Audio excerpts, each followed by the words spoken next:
Tuesday, 2:30 Eastern, awesemo.com PGA show. Myself, Ben Rasa, here with Fantasy Golf Man. Only a couple minutes late today. Like I said, it's the fifth major. We had to put all the finishing touches behind the scenes, and we are ready to go.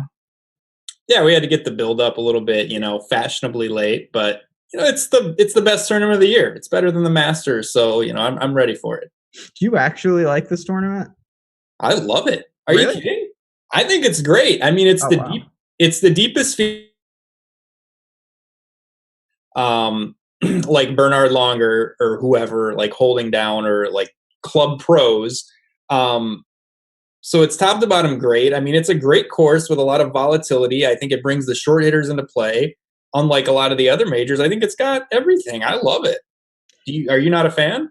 No, I think, listen, it's unique in the sense that, and we'll talk about this, of course, the 6K guys are real players.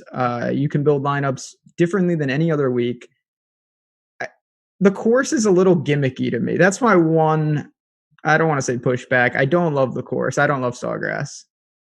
But you need, okay, in order to bring more players into the mix, we need a little gimmick, I think. I don't know. So, and I've heard this a couple of places. The players should be a rotational amongst the four Florida courses. So 1 year it's Bay Hill, 1 year it's PGA National, 1 year it's Sawgrass, 1 year it's Copperhead. Yay or nay? Nay. I love the Oh my God. I mean, I like all of the Florida courses. I just like this event because I like terrible golfers. I like short hitters, and I think this is the one place where a terrible golfer and a short hitter has a legitimate chance. And maybe it's because the course is gimmicky. I don't know, but yes. I think it's a great event. I don't think it's a major. It doesn't have the prestige. I'm not like, but from a betting perspective, from a top to bottom perspective, I think it's great. Okay.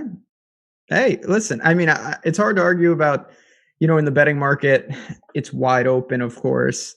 The field is incredibly strong. They're apparently showing, are you excited for the coverage, which allegedly is going to be like Masters-esque?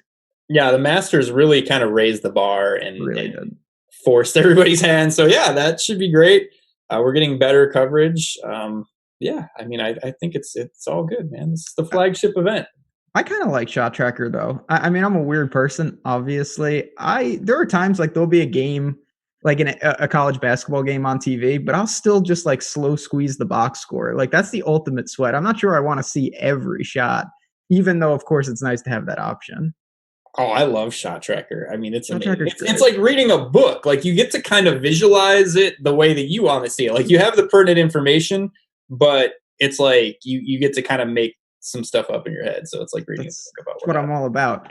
I will say, sponsor the show, Super Draft, and we certainly appreciate that. They're running some, as you would imagine, some good contests there. They got the long drive this week. If you guys haven't played, multiplier mode, so no salary constraints.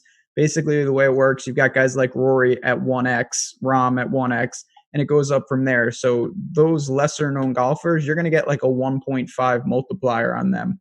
You can really rack up the points that way. It's just a different format, very unsolved. We've had some success, in Slack. A lot of guys doing some damage over there. If you want to sign up, promo code AWESEMO, get $20 free on your first deposit of $100 or more. And we'll be talking about that throughout the show, but are you upset that Tiger's not here? Does that take away from your favorite tournament? No. I guess I am excited because the pricing is pretty soft. There's a lot of decisions to be made. A lot of players I like. He would be an easy just X him off the list and hope other people play him. So from like a game theory perspective, I wish he was playing because I wouldn't play him. I think some people would play him, and maybe some of the edge is gone with him not in the field. You worry about, and we'll get into it. We've got time. Do you worry about Augusta? Like Tiger at Augusta? Yeah, just seeing him there. Yeah, I mean, it just feels like we've seen this play out like 3 or 4 different times throughout his career, where it looks like he's back. Then it's like, oh, he tweaked his back, and then it's like it just lingers, and then now it's like, boom, he's out for a year and a half. So yeah, I guess I didn't really think about it, but it is kind of trending that way where it's not that far away. I would not be shocked if it was like, oh, I'm hanging it up for a year. And at this age, And after having so many surgeries and whatnot, who knows? I don't know if he can come back from another, major injury.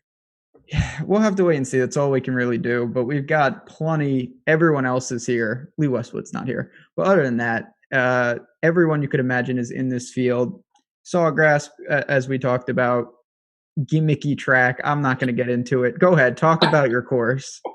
It's a great track. It's right up there with Augusta. Yeah. 7,200 yard par 72, Pete Dye design. So we know what Pete Dye likes to bring to the table, more accuracy courses, emphasis on short game, some like visually weird shots, dog legs, bunkers. Yeah, there's a lot of stuff to contend with here at Sawgrass. Traditionally I always thought of this as, really a short hitter's track.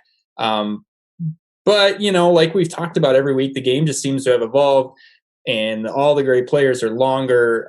So we started seeing some longer hitters win here, obviously Rory. But, we said, wow, Rory's the best player in the world. He can win anywhere. It doesn't mean it's a bomber's track because he's won here.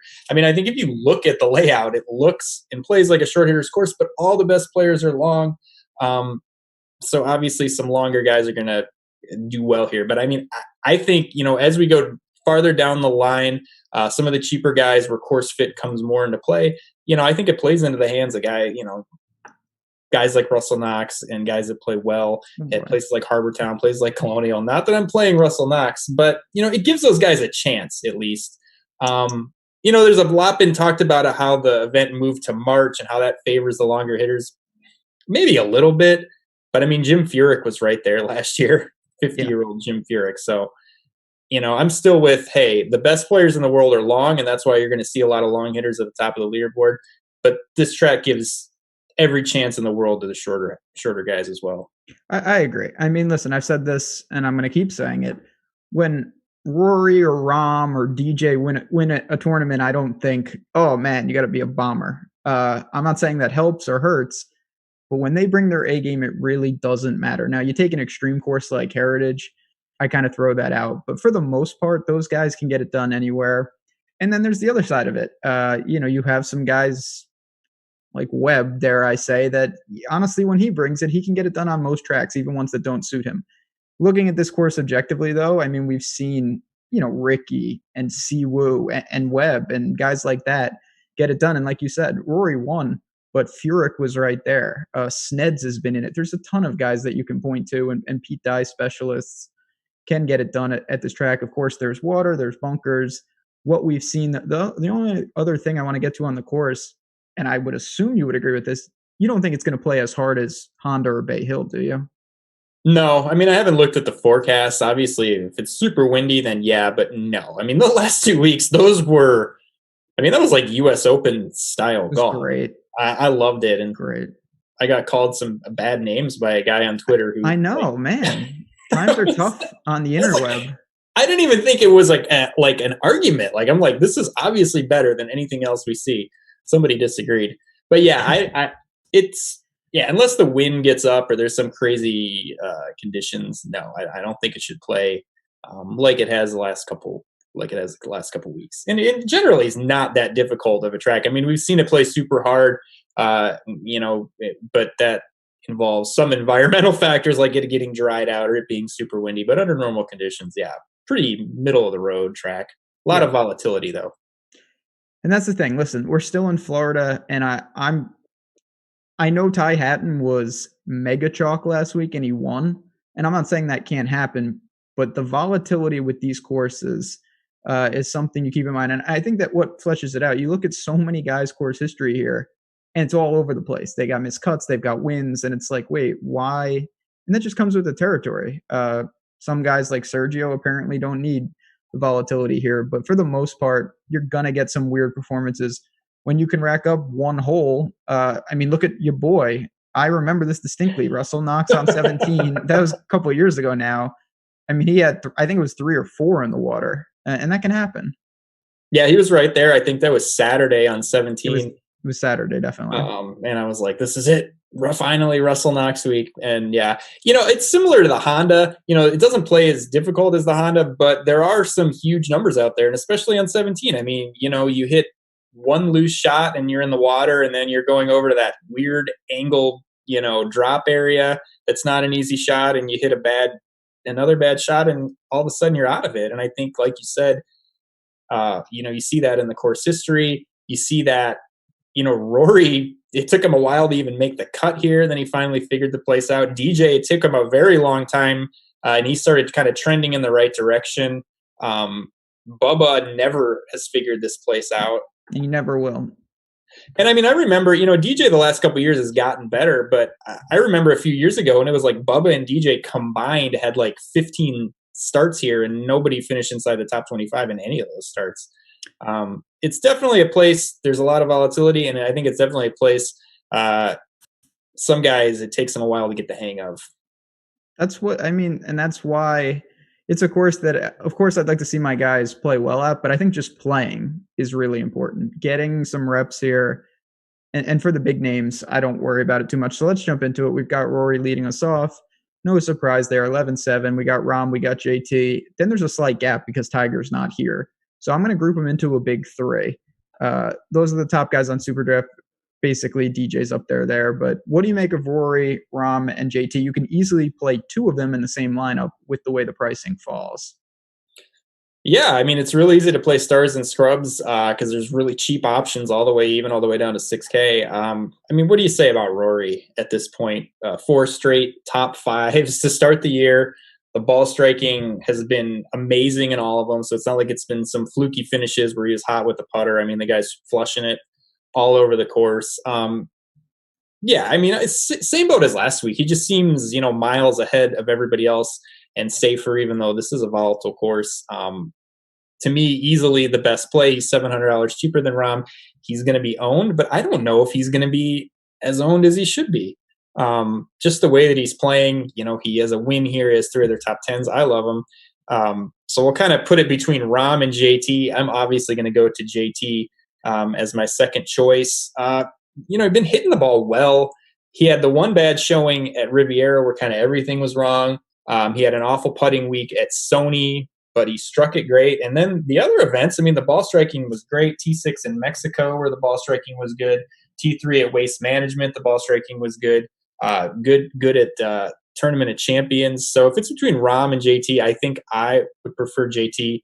But Rory is in a class of his own. I think he's way ahead of those other guys. Yeah, I agree.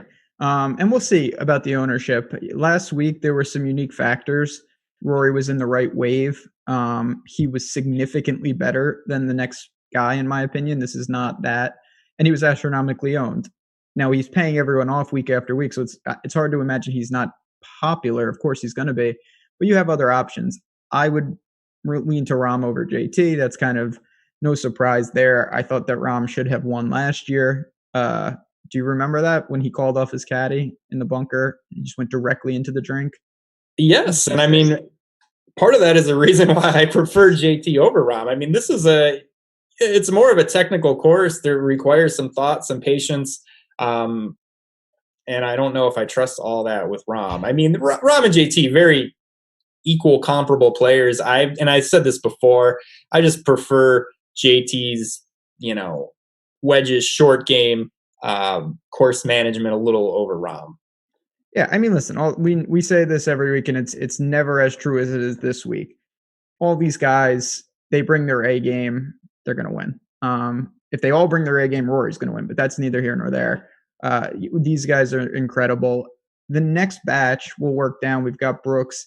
This is where it gets really interesting immediately. We've got Brooks, DJ, can't lay off the deviated septum, Adam Scott, Xander. More red flags, of course, on a guy like Brooks and a guy like DJ than what we've seen with Rahm, JT, and Rory. How do you have interest in these guys, or is it really you're not going to be messing around with what could be interesting tournament plays?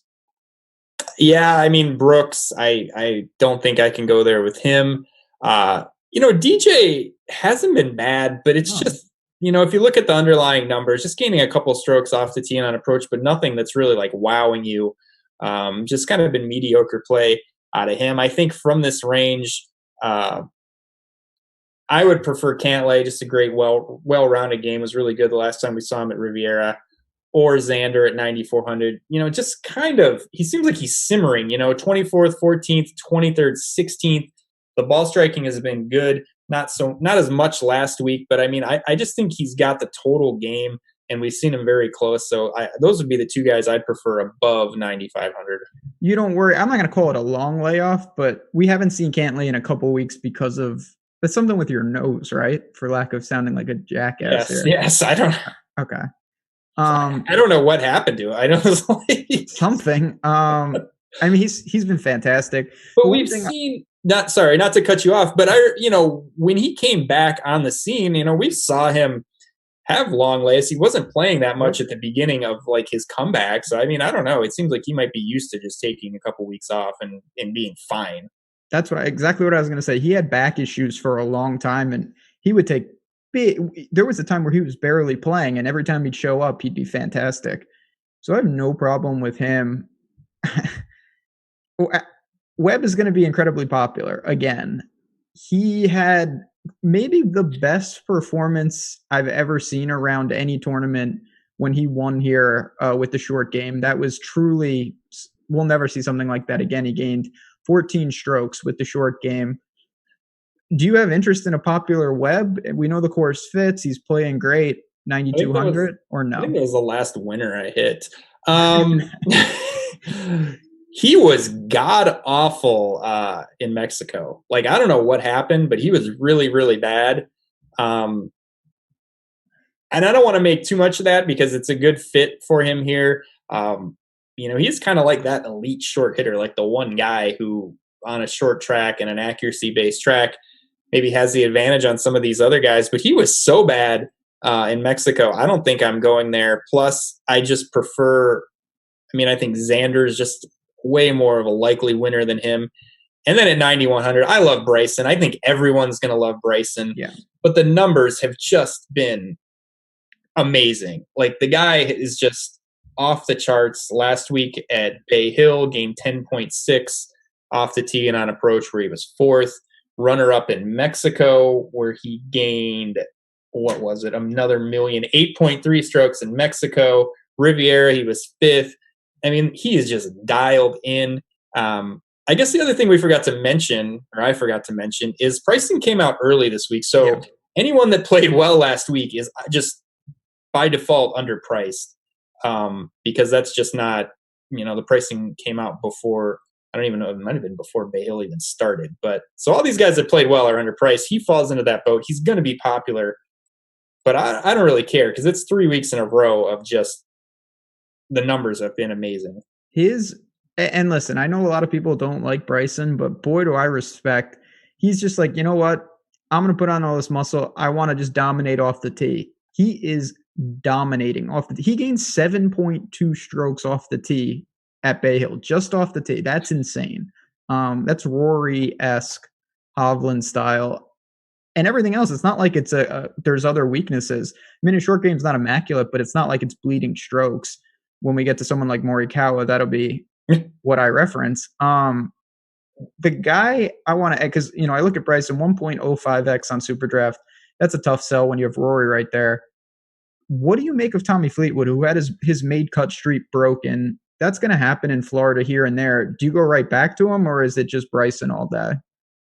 It's Bryson all day if it's just between those two guys. There are some lineups that I made where I ended up in that range, and I don't mind playing Fleetwood. He wouldn't be a priority for me. He lost 2 strokes around the green. He lost 2 strokes putting, so he lost 4 strokes with the short game. Now, the ball striking wasn't good either, but, it's one of those events where if he gets a little bit more out of the short game and makes the cut on the number, who knows what happens in that event. So, really, the short game let him down. I wouldn't have any issues going right back to him. He might feel a little bit overpriced for the same reason that guys like Bryson or Leishman or Hatton feel underpriced. If we had that missed cut priced in, maybe he'd be a couple $100 cheaper. I don't mind him. Not a priority for me, though. Yeah, it works both ways. Brooks, Fleetwood, Rose, Day, all these guys certainly didn't improve their stock at Bay Hill, yet their price is where it is.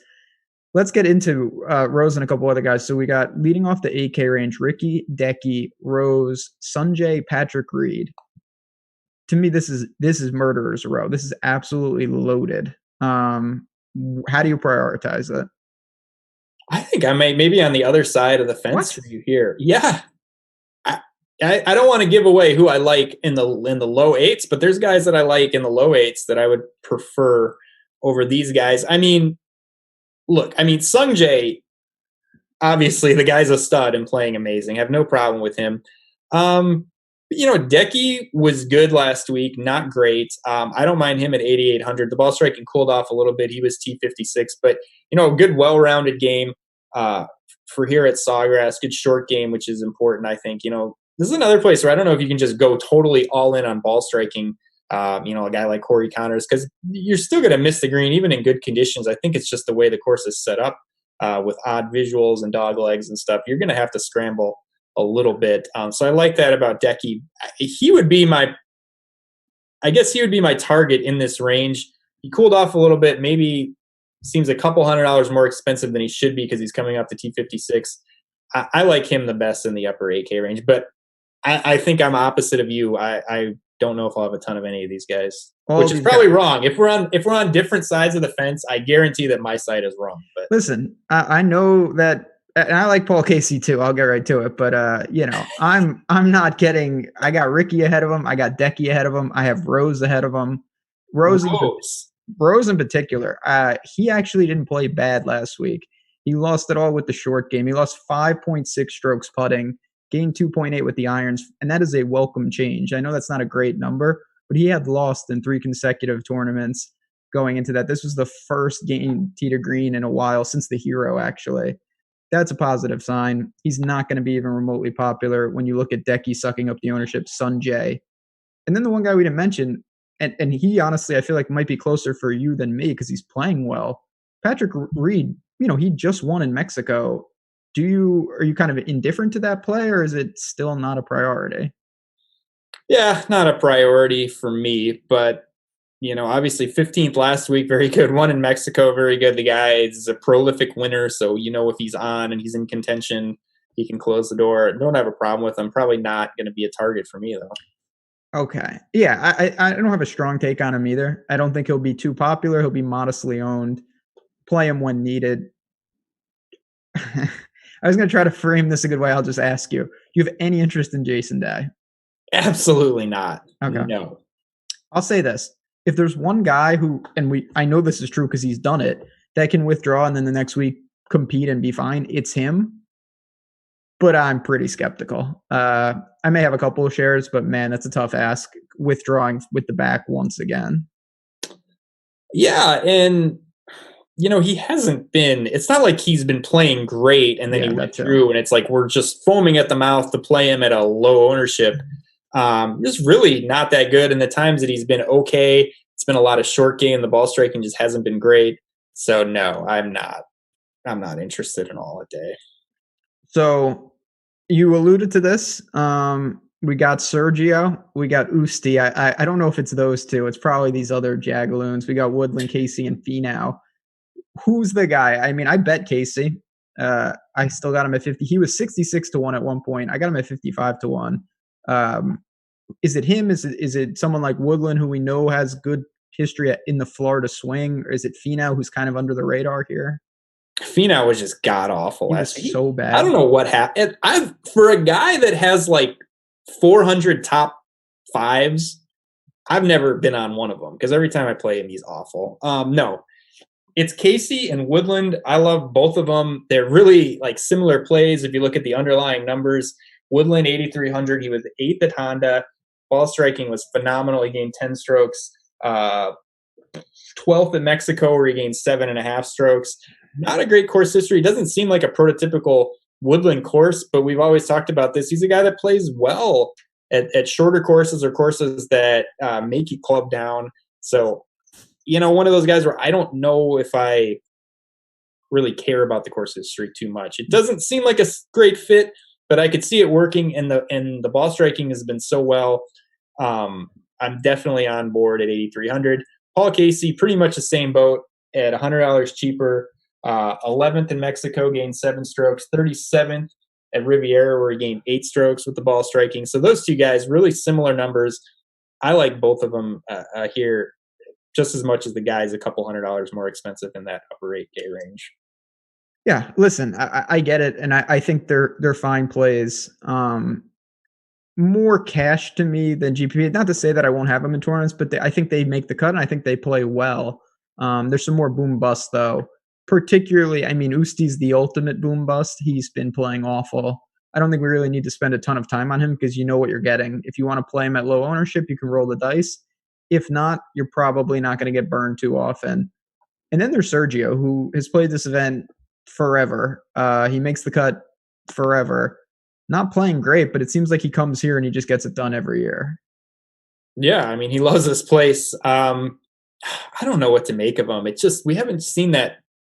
Has he been in contention on the PGA Tour in a long time? It just doesn't seem like Sergio? He has.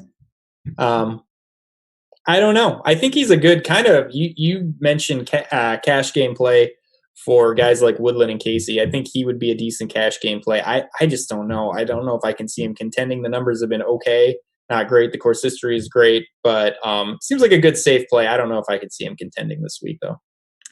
Yeah, I mean, listen, this is a weird range because you've got guys like that. Stenson is somewhat similar. Like, you know, we saw him last week for the first time in a while over here, and it's not the best fit. He needs to pull driver there. This is where he can lean on what he does.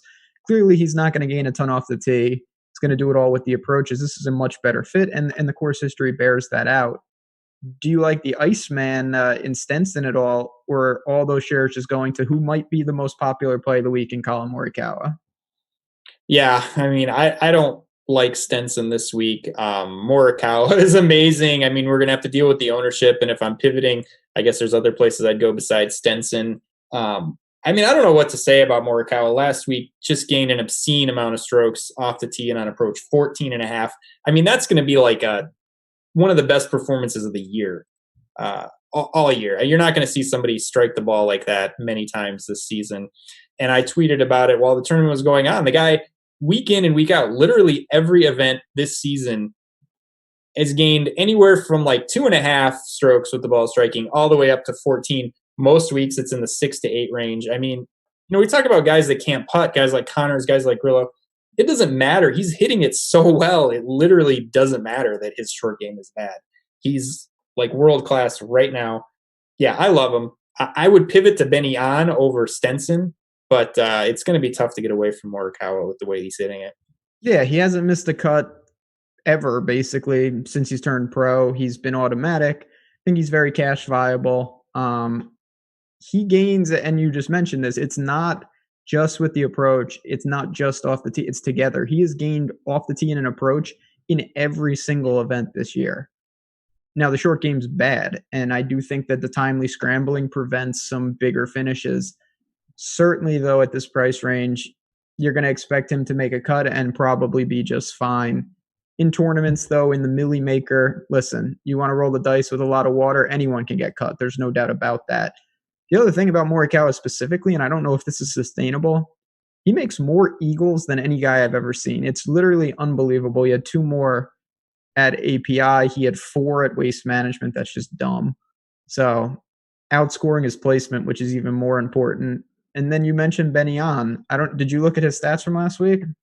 Yes, that's why I liked him. Minus 9 strokes putting. Yeah, that's why I love it. Yeah. I mean, he's turned it around. It seems like it's weird with him. Like he was not striking it great for a long time, and the putting was good, and then now it's reversed back to where the putting was horrible and the ball striking was great. But he's pieced together, 4 good events with positive ball striking, and I'm hoping maybe the putter comes back to what it was earlier in the year. I like him as a pivot off of Morikawa. I mean, obviously Morikawa just feels like a much better play, but the ownership is going to be, God, I don't even know, 3 times, 4 times. It's so, yeah. I mean, I think Ann's a good pivot, but Morikawa is definitely the safer play. Morikawa 1.25x on Super Draft. I don't know how you get away from that. That's very, very optimal. Going to be a popular play. That's the only thing that you can really say on that front. Before we go lower, I do want to say we have a really, I mean this, an awesome promo running right now, and it's just for the Players Week. We are using the promo code The Approach, all one word, and you get 50% off a weekly PGA pass for the players. So basically, you're getting it for right under $5. You can come in for the week, you check out all the content, you get Alex's ownership and his projections, all the premium tools, my article, Slack, and everything. You're part of the community for the week. We really want people to come in and try it out. We think you'll like it, and that's why we're doing it. We think you'll hang around. But if you haven't been in there and you want to just wonder what's behind the paywall, there's no better time to do it. Players is a great week to play golf. They have a milli running on DraftKings. Yeah, I don't know, man. This is where it gets dicey for me. Once we get to Spieth, of course. You have any Spieth interest? Oh my God. Hell no. Have you seen the numbers? His last two events? It's awful. God awful. So, not that this is even pertinent because I have no interest in Spieth. He's the reverse. Most guys, they struggle at the Players, then they figure it out. He figured it out immediately in 2014. He came in fourth. And since then, he's got 4 missed cuts and a 41st. So it's just bizarre world in all facets for Spieth here at Sawgrass. It's bad. I mean, if he plays well, just forget it. I was trying to not be dramatic, but think of a price where I would play him. And it would have to be, and it's going to sound like a joke, but it would have to be like 6,300. I was 64. Yeah, I'm right with you. And that's crazy. But I mean, I think he's nowhere near in play. If you look at his numbers from the last 2 events, you look at his course history, you just look at his general play over the last 2 years. I mean, I don't even think 7,700 is close. No, I don't either. And you're going to get low ownership, but that doesn't work. It doesn't mean you just play wildly. It just means everybody's smart if that's why you're getting a low. There's too many other guys too. Like if it's a 1v1 against Morikawa, obviously he's a dog there, but you never know. You've got Kuchar, you've got Benyan, Neiman is there. Now we get to your boys. Leishman and Scotty Scheffler are there. Leishman is on fire. He is striping it, and he's putting well. It's like the one week he didn't play well was the week I was all in on him in Mexico. Course. And after that, he's been amazing. But yeah, he has been going all the way back to the Sony. Really, really good. Obviously, he had the win at the Farmers, but he's kind of alternated what he's done well. At the Sony, the ball striking was great. The putting was bad. At Riviera, the ball striking was great. The putting was bad. And then last week was a little bit of putting, but I love him. I mean, he's played great. He's done something really well pretty much every time out, and I think it can all come together here. I think he's a good play, like we said, underpriced just because the pricing came out late, the pricing came out early.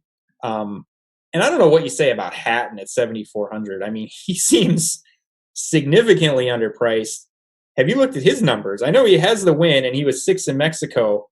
But I mean, he's just been smashing off the tee on approach. It's been amazing numbers behind those really good finishes, and I think 7,400 is way, way too cheap. He'll be popular too. Yeah, he's going to be really popular. I don't know what to really do with him. If he is mega chalk, I'm going to come in under just by default. You've got Scheffler, you've got Billy Ho, and for me, Ian Poulter, who is making cuts, not getting paid off. I tend to go where others aren't. That's just kind of a general rule. It's not to say that Hatton can't keep it going. I mean, look at Sanjay. He wins first win, and I really didn't like him last week, and he played great. It's not to say Hatton can't do that, but I do think I would lean to the guys that I mentioned, particularly Scheffler, who I think is also playing really good golf. You're not worried that this is his first time here? That's the one concern, of course. The second would be that he's not great around the green with the short game. Listen, I think it's about lineup construction. You know, you could say the same thing about Morikawa. He has not been here either. The calmer the conditions, the better it is for those guys who can just flag hunt.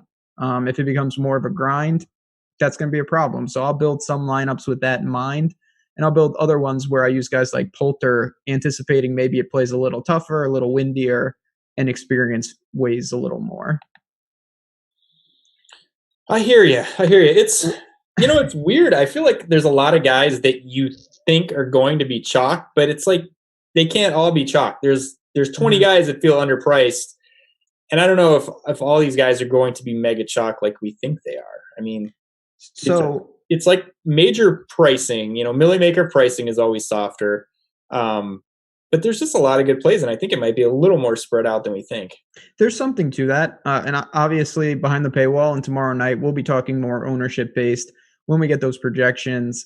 I'll say this. Morikawa, Hatton, and Webb Simpson, and Bryson are going to be popular. How popular, I don't know, but I can put that in Sharpie. I'm molten lava lock on those four. That's weird. I mean, Webb Simpson, even though he was awful the last time out, people love Webb.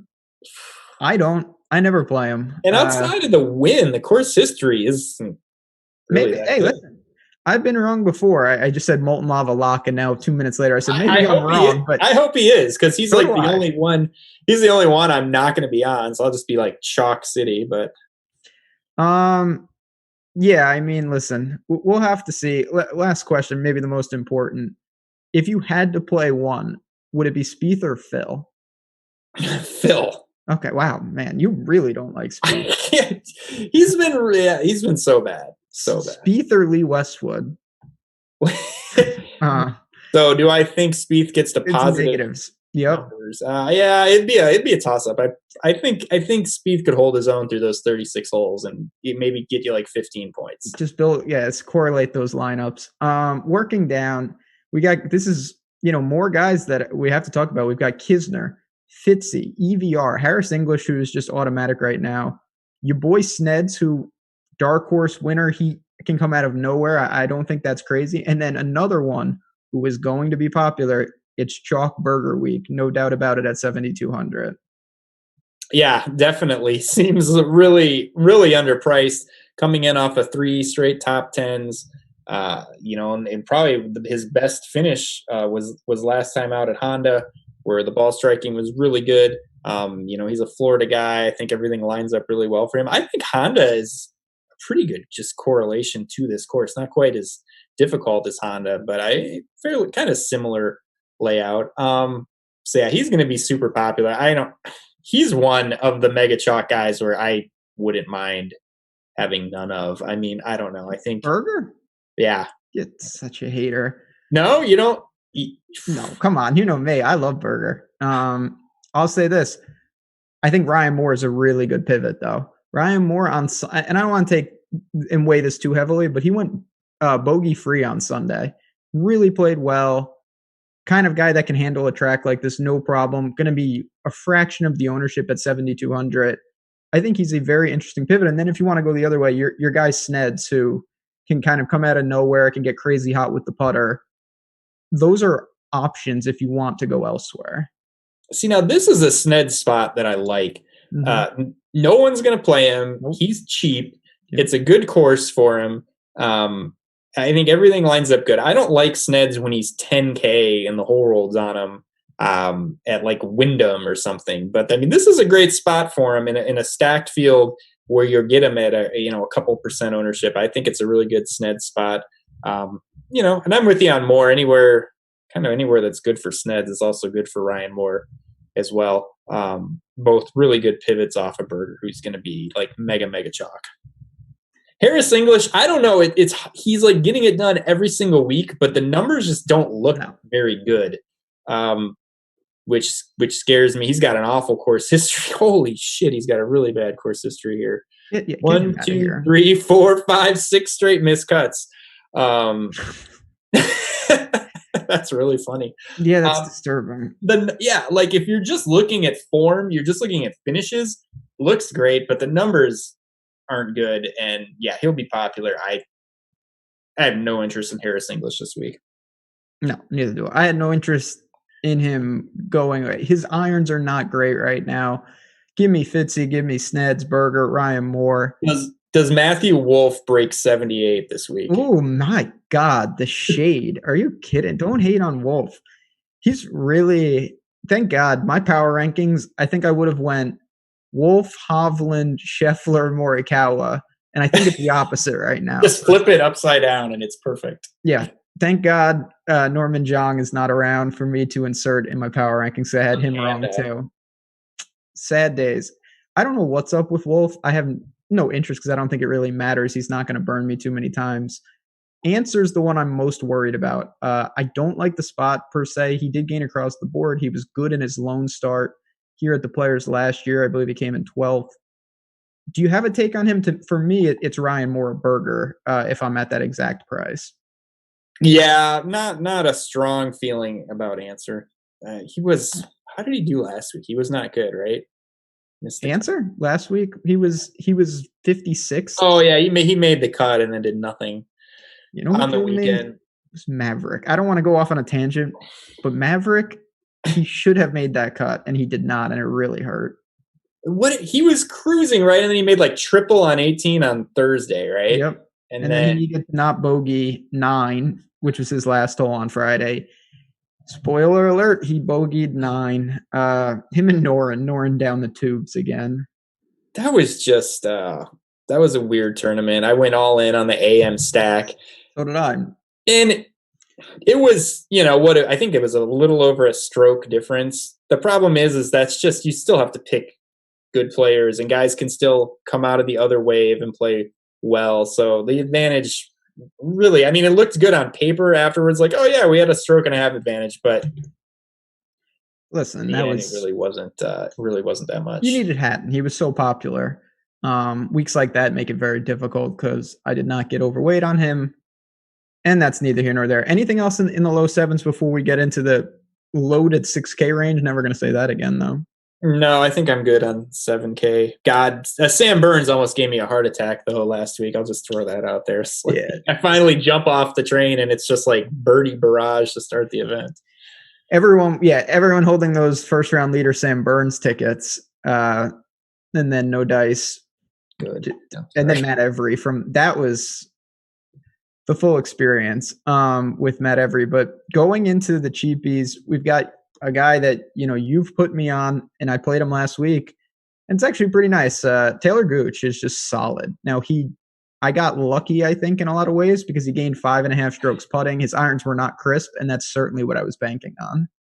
Yeah, I saw that too, and I think a lot of people will play him because 2 good ball striking events leading into Bay Hill. Finished T13, looked great, but a lot of it was with the putter. That scares me. I don't mind going back to him at 6,900 because I'm just kind of a long-term Gooch guy, but he didn't do it in a way that made me feel like super comfortable playing him again this week. But you never know. He's inconsistent with the irons, and he could go right back to gaining 6, 7, 8 shots with the irons. And this is a good track, emphasis on approach. I don't know if I'll play him, but I definitely am a Gooch fan, and he's playing well. So is there someone up there that you prefer? Is it Cameron Champ, Russell Knox, Keegan, Jim Furyk, Coker? There's a million names up here. Aaron Wise, my boy. What do you make of the high 6s here? I make that the mid 6s have all the plays, and I think they're better plays than guys in the high 6s. Okay. First of all, hats off to you for Danny Lee. That was an amazing call. Thank you. He was the only reason that I held in last week because he was 1% owned. I got way over on him. And listen, we both said it on the show. The good thing, and you talked about Mark Hubbard, and we both had this distinction. When you get Danny Lee right, you tend to get paid off in a big way. You don't get him right too often. I was lucky enough that he had one of his weeks and held it together. Yeah, that was an amazing call. I played some of him. Baroff was like congratulating me, like, "Oh, good call with Danny Lee." I'm like, that was nothing. He wasn't even on the radar till I talked to Ben. So like, send him the DMs. Yeah, they must have got lost in the mail, Baroff. No respect. Unbelievable. No, if you have some names in the upper 6 range, be my guest. If you don't, I'm going down to the mid 6s. I'll say this. Normally, I would mention Griot at this part in the show. He got DQ'd last week after blowing up on Friday. I don't think I can go there. And I just want to ask you, because you're the resident Corey Connors expert at 68. No dice? No, I don't think he's right. I don't love this course for him. Nope. There's going to be some emphasis on short game. And I know that we are like touting Morikawa, who's equally as bad. But Connors, like, the ball striking just hasn't been as good. And that's his bread and butter. If that's going away, he's really bad. So I'm not going to Connors this week. So the couple guys that we got to mention, and then I'll open it up to you, and maybe these are the guys you're referencing. Max Homa made the cut again, kind of on the number. Then he played pretty well on the weekend. He's 6,600. Joel Dahman, I don't want to say he's going to be chalk, but he's going to garner some interest here when you look at the splits in terms of course history and what he did last week. He was 12th last year in his lone appearance here. What do you make of those guys, or are there other guys ahead of them? Yeah, it's kind of like, and this is where it gets tricky. It's like you don't want to just strictly play all guys that played well at Bay Hill because they're underpriced. But those are the guys that stick out. Danny Lee was good again. He scares me because he's a guy that I think he won't be popular, but people will play him. And he's so inconsistent that if he garners any type of ownership, he's a guy that I really don't want any part of. I don't know if he can carry it over again. The numbers have been good. But boy, even at 6% ownership, I don't know if I love that. But yeah, Homa, he's been amazing. And at 6,600 just seems way, way too cheap. He's gained positive strokes with the ball striking in his last 5 events. The finishes look, good on paper. It's not like he's striking it great and putting awful. I mean, 5th, 14th, 6th, 9th. He was 24th last week. Very good off the tee and on approach. And same thing with Dahmen. 5th last week, gained almost 10 strokes with the ball striking. And yeah, he played well here last year in his first trip. Mm-hmm. So I think that all lines up good. The one guy that I love in this range is Russell Henley, though, at 6,400. You see those irons? My God. The irons were on fire at Honda. Where he was 8th, he gained 10.6 just with the approach. And that'll get it done here. This isn't a great off-the-tee course. But if the irons are firing, the putter hasn't been great with him, but traditionally, historically, a good putter. He's a Bermuda guy. He won Honda, which I think is a similar course. Honda and Sony are very similar courses. He won there. So 2 wins on Bermuda. And kind of like a better version of Danny Lee. When you get his A game, he's going to play really, really well. I don't think he'll garner a ton of ownership just because guys like Dahmen and Homa are in this range. And there's other playable guys in the 6K range. Henley's a guy I think can win this tournament. 250 to 1. Not bad. Yeah. He's I really like him. He was good at Riviera too. A little bit of short game helped him there, but T17 Riviera, T9 at Honda, approach game is on fire, great on Bermuda, and he's playing well. He can win. Russell Henley, and I have a betting article posted. It's free this week, so go check it out, everyone. I bet Russell Henley top 20, 6 to 1. I thought that was great value. This is a guy that easily can contend. I'm not sure he takes it down per se, but if he's going to strike the ball like he did last week, there's no reason that he won't put together a quality showing. Everything else sets up. A couple other names down here, though. We got guys like, people have asked about Johnny Vegas. My guy, Bud Cauley, that's a play for me. I'm just going to keep playing him because I do that every week and he makes the cut. And then Duffner, who's someone that I don't want to say early on because I never got paid off, but he's also been stringing together cuts. He's at 6,100. Is it them? Is it guys like Munoz to you? Chad just mentioned Adam Long. That's from the Clouds. No interest for me. Anyone else besides Henley when we really dig deep? I think Cauley is about as safe of a play as you can get at 6,200. I don't know if he doesn't have the upside of a guy like Henley, who I think can contend. But Cauley's just, constantly gaining, 2 to 3 strokes with the ball striking, making cuts. He was 4th at the American Express.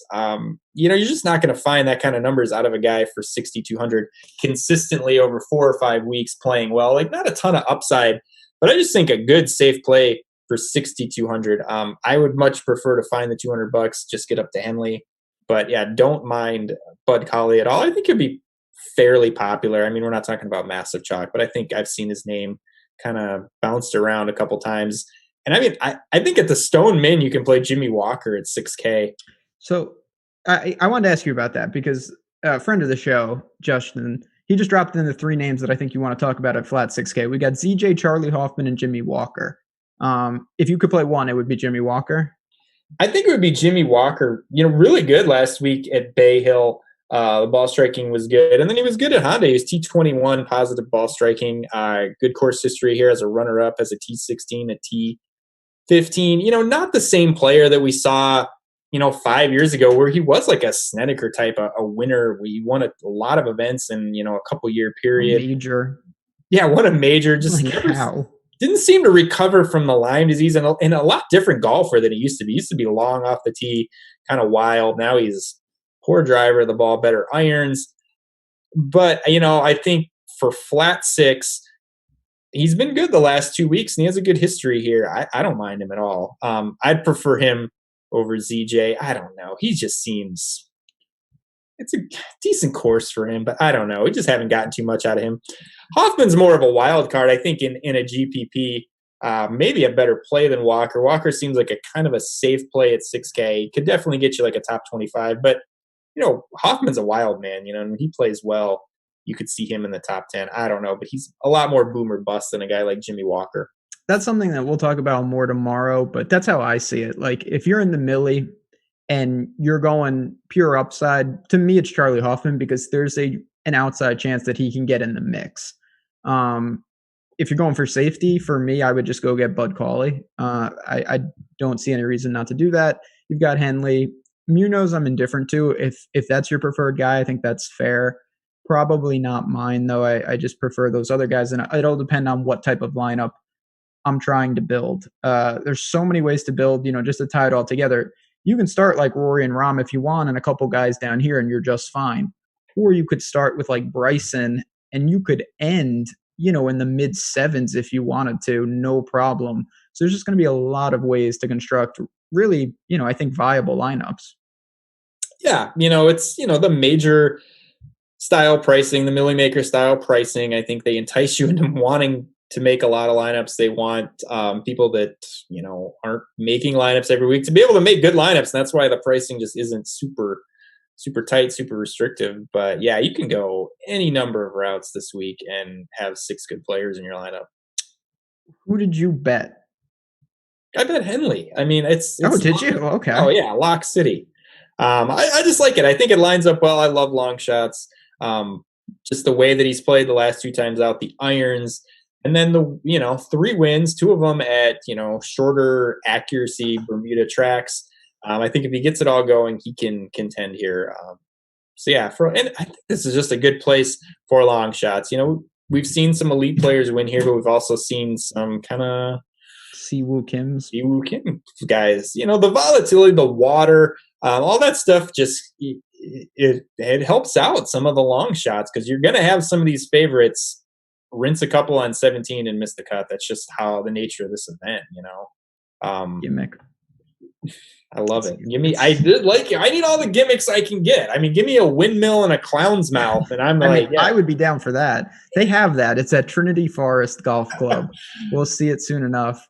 But yeah, I mean, listen, this is unique. I think that's the number one thing. I'm not saying just throw out everything you've been doing if you've been playing PGA DFS, but try to understand that this tournament, there are some rules when you build, some things that you just are different. And it's because the 6K range is loaded relative to what we see. I mean, most of the time, the guys at 6K haven't made cuts. They're sometimes not PGA Tour players. These are guys, we have people who contend week in and week out in softer fields, and that can be your last man in, and you're not even sacrificing. It's not like, oh, I'm punting here. They could be, there's going to be some guys down there that get in contention in this tournament. Well, yeah, last week 6K got you Robert Gomez. Yeah, exactly. Not the answer. But it's nice. It's refreshing to have top to bottom every player, besides maybe Retief Goosen. Yeah, the Goose is here. Good for him. Did he win the senior PGA or the senior players? That must be how you get in this event. I don't know. Speaking of Retief Goosen, and this really doesn't speak to him except that they're both South African, I just want to go randomly to Christian Bezenhouten out. Did you see him? That was pretty impressive last week. I know he had a tough Sunday. A name to keep an eye on, I guess, because that's someone I've seen him in Europe quite a bit, but not bad. Yeah, honestly, I don't know too much about the guy, but played very well last week. I don't know. Can he back it up this week? Who knows? I mean, I don't chase things like that. Yeah, I mean, we've seen guys kind of flash, I don't know. Sharma has a top 10 in a WGC, and then you never hear from the guy again. So I don't know. It's hard. I don't know enough about the guy to really have a strong opinion on. I'm not going there this week. I'll let other people try that. Plus, I can't remember his name, so I don't want to try and say it. Yeah, I gotta get a nickname for him so I can make like I use that. Just call him Bez. Yeah, Bez. That's not bad. Chad, if anyone invents a good nickname for that guy, let me know, please, because I don't know what to call him. Other than that, I will say my final thoughts.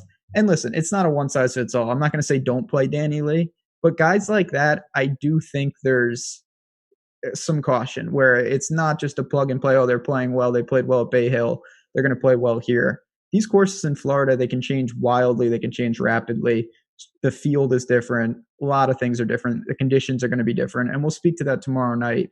So don't be afraid to take some chances. Know your tournament. That's my final message. If you're playing in the Millie where basically 50% of the prize pool is in first, you're going to build a lot differently than if you're playing in like a 3 max. So just buyer beware. I don't think there's a right answer. And then on Super Draft, the same concept. Don't be afraid to take those multipliers and take some shots with these longer price guys. Yeah, 100%. I'm going to build some stars and scrubs on DK. I think this is, I think people generally shy away from players below 6,400. I think it's just ingrained in us. Like, we're not even going down there. There's too much volatility. These players aren't good. But yeah, this is the week where I think you can go down there and feel comfortable with some guys in the lower 6K range. So I would kind of, I don't want to say force myself to play them, but definitely be a lot more open to playing these guys at the Stone Min or like 6,200 than I am any other week of the year. Yeah, and that's what's going to make ownership so interesting, because there's going to be so many guys that garner more interest than usual. And we'll see how that works. But tomorrow night, me and Jason Roslin, 8:30 Eastern, we'll be talking lineup construction, weather, tee time stacks, all that good stuff. The projections will be out. In the meantime, tiers? Are you talking tiers? Because I'm planning on just crushing the tiers contest. So I'm so glad you brought that up. DraftKings has launched tiers, and anytime any site, and that's why we speak to Super Draft on how it can be really useful. Anytime there's a new type of game, people don't know what they're doing, and you can take advantage. Now, it's debatable if I know what I'm doing, but I'm gonna make like I do, and we're gonna see, and we're gonna talk tomorrow night on how you can kind of use some of the tools that we have in place to maybe identify what the public is going to do in the tiers game. So I know fantasygolfman is obviously the biggest threat to take these down, but if you don't win it, it's up for grabs, is it not? I always I make fun of my friends that are really casual DFS players and they like to play tiers in other sports. I call it lazy man's DFS. It is. It's just like, oh, all right, A, B, C, D. Let me pick these dudes. But you know what? There's some good prize pools there, and I'm playing. I've decided to give it a whirl, and I do think there'll be some strategies, just little simple things that you can do to maybe give you a better shot than the average player, and that's what we're going to try to do. If you enjoyed the show, as I always say, hit the like button. It really helps us out. We do appreciate it, and I hope you guys did enjoy this. The approach, 50% off that weekly pass. We'd love to see it in Slack. A lot of good content in there, a lot of good discussion. We're going to get out of here. College basketball starts in an hour. We got a lot of things on the docket. It's March Madness season for me. If anyone has any questions, find us on Twitter, find us in Slack, as we always do. And good luck, everyone, in the Players Championship. I will see everyone tomorrow, and talk to you then.